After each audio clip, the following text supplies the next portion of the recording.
பல மேடைகளில் சொன்ன ஒரு விஷயம் திருப்பி நான் சொல்லணும். எங்கே ஏன்னா என் வாழ்நாள் பூரா அதை சொல்லிக்கிட்டு இருப்பேன். நான் என்னுடைய மகன் உங்களுக்கெல்லாம் தெரியும், விஜய் அவருடைய முதல் படம் ஒரு 69-70 லட்ச ரூபா கிட்டத்தட்ட செலவு பண்ணி நாளைய தீர்ப்புன்னு படம் எடுத்தேன். சரியாக போகலை, உங்கள் எல்லாருக்கும் தெரியும் எப்படி. ஆனால் அவர் நடிகனாக வந்துட்டார், அவரை நம்ம எப்படியோ ப்ரமோட் பண்ணணும்.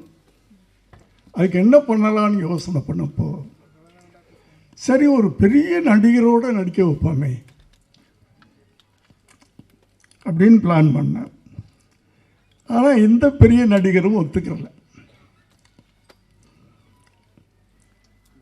சரி ஒரு மாதிரி அதில் வேற அவ்வளோ போட்ட படமெல்லாம் போயிடுச்சு. நான் ஒரு டல்லாக அப்படியே இருக்கிறேன். என் மனைவி சொன்னாங்க, ஏங்க நீங்கள் விஜயகாந்த்கிட்ட கேட்கல அப்படின்னு.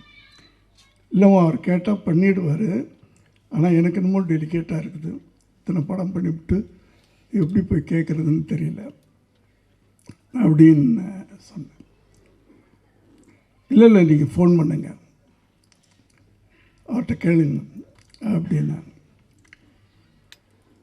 நான் ஃபோன் பண்ணுறேன். எப்போவுமே இப்போ நான் பேசுகிறேன்னா உடனே அவர் எல்லா டைரக்டர்ஸையும் ஒரே மாதிரி தான் பிஹேவ் பண்ணுவார். எல்லாத்துட்டையும் பெரிய பெரிய டைரக்டர் சின்ன டைரக்டர்லாம் கிடையாது.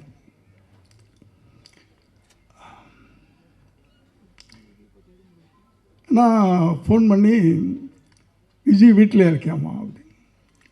ஆமாம் சார், இன்றைக்கி ஷூட்டிங் இல்லை சார், மத்தியானம் தான் சார் 2 மணிக்கு. நான் ஒரு 5 நிமிஷத்தில் வரட்டுமா அப்படின்னு கேட்டேன். என்ன சார் விஷயம்? இல்லை இல்லை ஒரு சின்ன உதவி, அதுக்காக நான் வர்றேன் அப்படின்னு சொன்னேன். வர்றேன்னு சொல்லிவிட்டு குளிக்க போயிட்டேன். குளிச்சுட்டு நான் வெளியே வர்றேன், என் பெட்ரூமில் உட்கார்ந்துருக்கார்.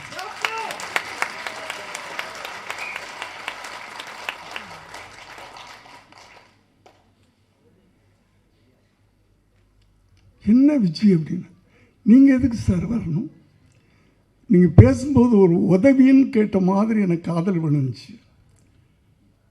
உதவி கேட்டு நீங்கள் என் வீட்டுக்கு வரக்கூடாது சார்.